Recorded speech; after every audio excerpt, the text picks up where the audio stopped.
This is Dr. Stephen Daniel again, founder of Quantum Techniques, coming to you from beautiful Arizona. I've relocated here after being in Maui for 14 years, and I love both places. They both have their own kind of beauty. Not as many mosquitoes here, that's for sure. So I wanted to share why medications stop working. And all of us that have been on long-term medication, if you're on long-term pain med and all of a sudden stops working, the doctor just increases the dose. Same thing with anti-anxiety meds, blood pressure meds, blood thinners, they just increase the dose. The problem is when you increase the dose, then you double the side effects. And I remember when I found this many years ago, working with a lady with such severe fibromyalgia pain, she used the I'm blanking on the name. I think they were fentanyl patches, pain patches. And so they made her constipated. When it wasn't controlled, the doctor said, use 2 patches. Well, then she couldn't have a bowel movement, if her life depended on it. And actually it did, so that's pretty serious.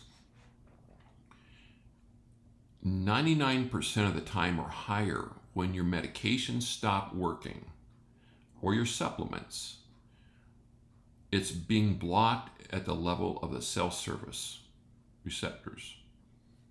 So I'll teach you how to test for that if you know how to muscle test and what the causes are. So for example, let's say that I'm on, what's a painkiller? Let's say Vicodin, okay?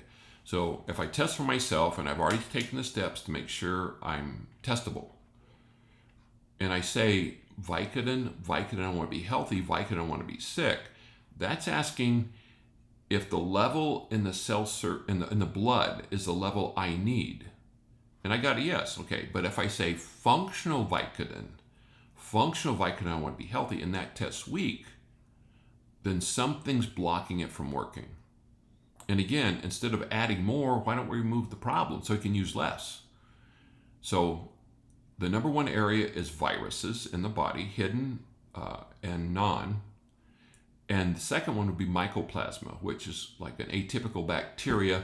Because of that, it can go places like regular bacteria can't go. So usually, if somebody's got a blocked medication, and we check it like that, or like endorphins. Oh, yeah, I've got enough painkillers running in my system. Functional endorphins. Oh, that's not working. Same thing, a lot of people that come in, and they've been put on antidepressant, their serotonin's fine, their melatonin's fine, their dopamine is fine, but functional serotonin, functional dopamine are blocked. If you clear that, a lot of times they don't even need the antidepressant at all because they always had an adequate supply. But over time, viruses can build up and hide and start blocking the effectiveness or cause the need for medication.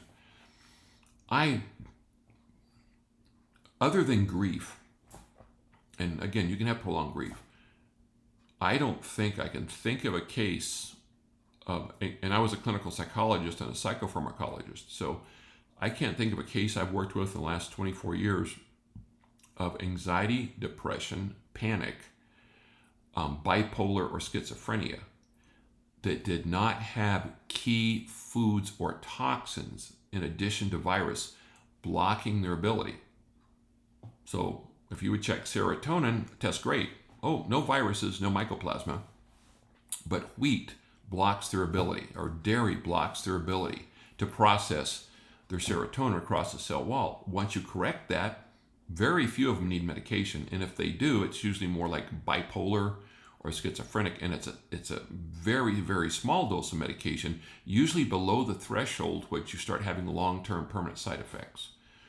So again, if your medication stops working for any reason, you can fix that if you learn our work.